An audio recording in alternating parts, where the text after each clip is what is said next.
Hey guys, thank you very much for joining the live stream or watching the recording. Today I'll be covering the topic of a virtual accommodation, proof of accommodation in the Czech Republic.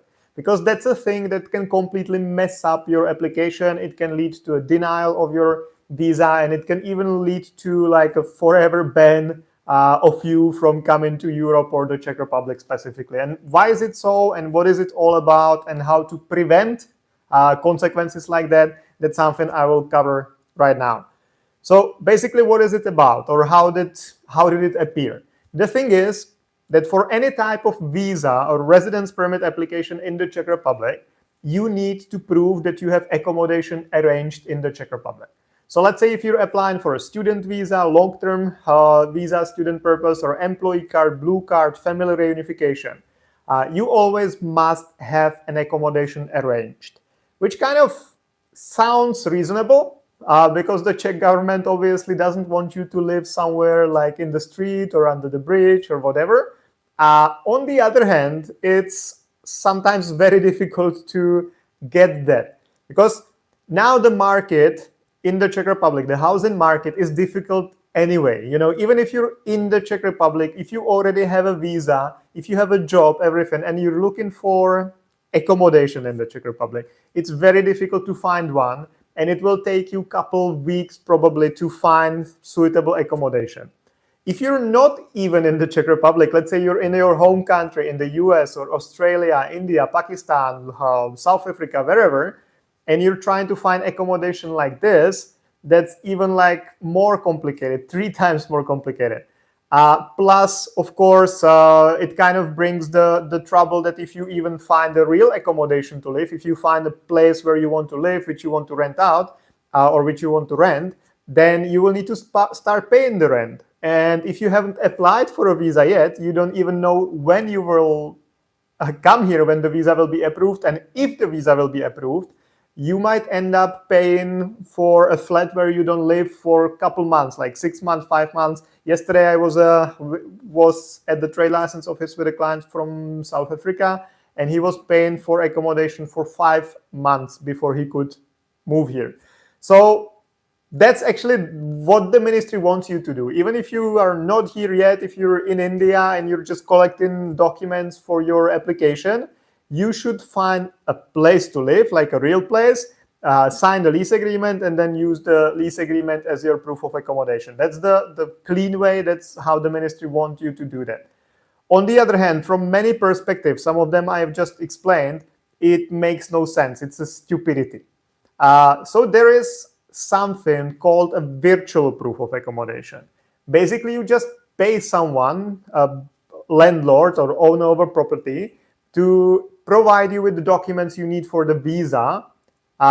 So you can go to the embassy appointment, you can say, yeah, I will be living here, but you actually know that you will not be living in the place, that it's just a document you got for the visa application, but once you come to the Czech Republic, you will find a real place to live and you will live there.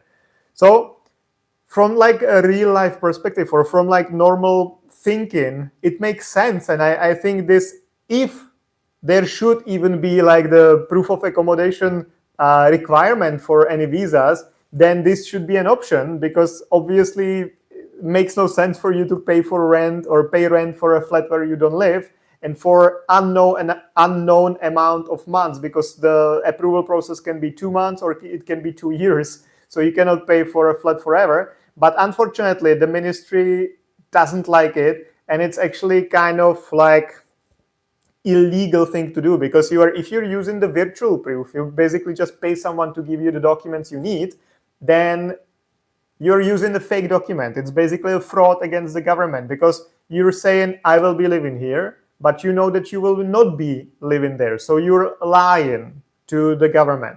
It can also be a problem for the landlord, because the landlord is providing you with a document based on which you can come to the Czech Republic, even though you would not be granted the visa if you didn't have the document. So they're basically helping you get to the Czech Republic illegally. So if the ministry finds out that you're not using a real accommodation, but you're using this virtual proof of accommodation, it can be a big problem both for you and for the landlord. For you, obviously, if you're using a fake document and the ministry finds out, your visa application or employee card application, whatever, will be denied. And it can also be in your record that you used a fake document. So whenever in the future, if you decide to apply again, the ministry will see the record and they will see that you once already used the fake document. So they will most likely not approve any of your future applications at all. For the landlord, of course, it can end up even worse from this perspective, because he can go, or they can go to jail, because it's a fraud against the government. It's also helping illegal migration. Okay, so from the perspective of law, it's the same as if they were like transporting immigrants, refugees from across the border, like to the Czech Republic, without valid visas and stuff, because you're technically helping someone who would not have got the visa if you didn't provide this document to get here. So it's very dangerous. And one of them, okay, now let me explain if the ministry can find out, or how can they find out. So if what you should do if you want to like minimize the risks. So basically, this is still kind of business in the Czech Republic. There are many companies providing the virtual addresses, virtual proofs of accommodation. And I would say in 90% or 95% of cases, even if you're using the virtual proof of accommodation, it can work out and the ministry will not find out, and you will get the visa or residence permit application approved. There are some exceptions. I will get to them later, when you should definitely not use the virtual proof of accommodation, which is, for example, a family reunification, or if you're already living in the Czech Republic. So I'll get to it later.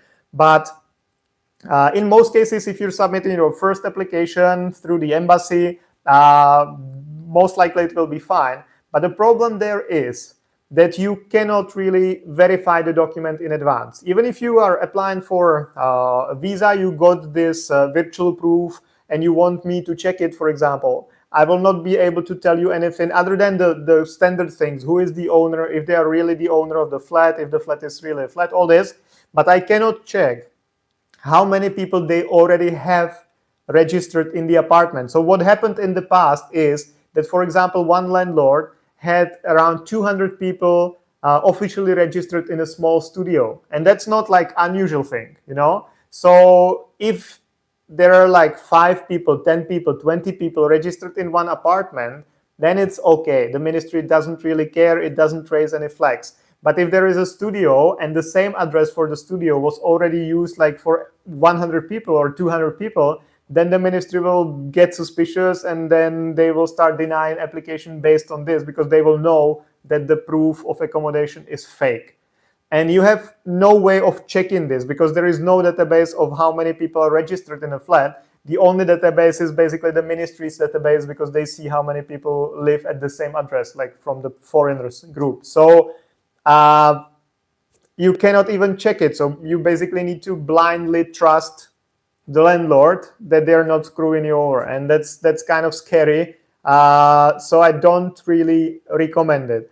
Of course, in some cases, there is no other way. There is no other choice. Because really, if you're an Indian, you're in India, you don't know when you will arrive. And if ever you will arrive, because you might not even get an appointment at the embassy, then no one will rent an apartment to you in the Czech Republic without you being physically here. Even if you're here, it will be difficult, but if you're not here, no one will do that. So in this case, it's kind of justifiable and it's worth the risk.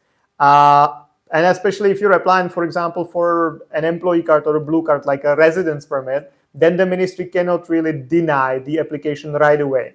They would have to send you a letter saying, yeah, we discovered that this document is not real, or the accommodation, there are 100 people living in the apartment already, and give you some time to fix it. So you would need to find a different accommodation and use it. So if you apply for an employee card or a blue card, it's a bit safer than if you're applying, for example, for a visa. If you're applying for a student visa or the other visa or business visa, then the ministry can immediately, directly deny the application if they find out that the document is fake.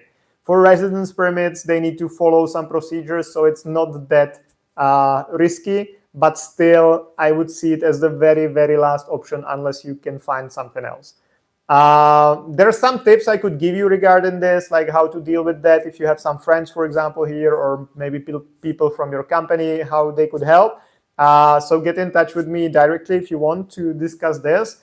But generally, the actual virtual proof of accommodation, I would definitely not recommend it. And there are cases when it's not recommended at all. And that's, for example, if you're inviting your family. So if one of you is already living here with a valid visa or valid residence permit, and then you just want to bring your family members and for them to apply for the family reunification, then in this case, you cannot use the virtual proof at all because your family must have the same address as you.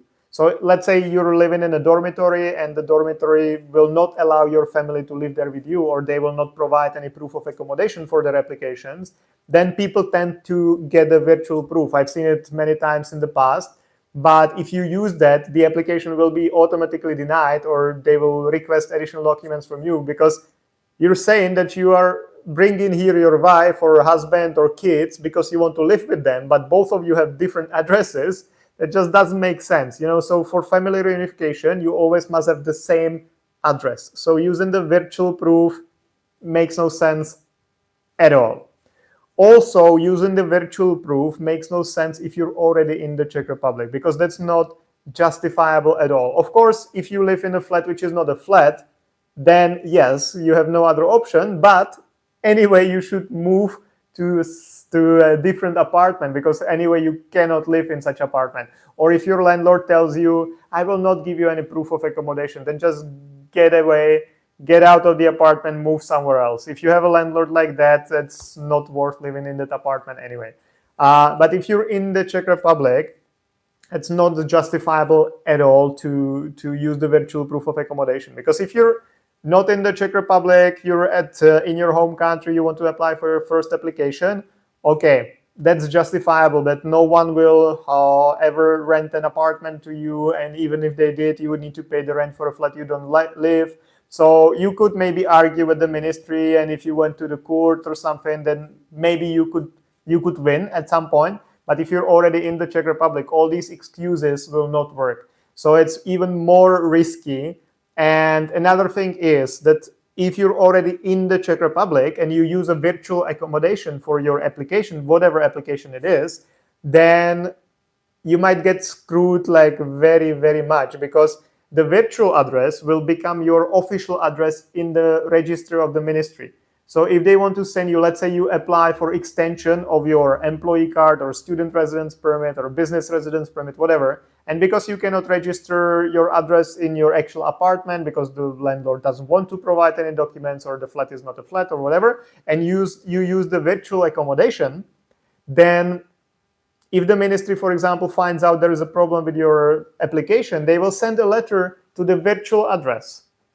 And most likely, you will never receive the letter because the landlords don't put your name on the mailbox there. So you will miss a letter, and then your extension will be denied and you will be deported. So if you're in the Czech Republic, it makes no sense, and there is no justification for the virtual proof of accommodation used for any kind of processes here. So don't do it at all. If you're outside of the Czech Republic, my official advice is also not use it at all. Find alternative routes. But if you have to use it, okay, you need to count with the possible consequences that your visa might be denied because of that, and that you might be even it might prevent you from ever moving to Europe completely. So guys, if you have any questions, get in touch, either write a comment, I'll reply a comment, or join my channel and I will be happy to record a video reply to you. You can find all the information in the membership area somewhere in my profile. So hopefully this was helpful and useful, guys, and see you again next time, which will be Monday, and then Thursday, Monday, forever until the end of the world.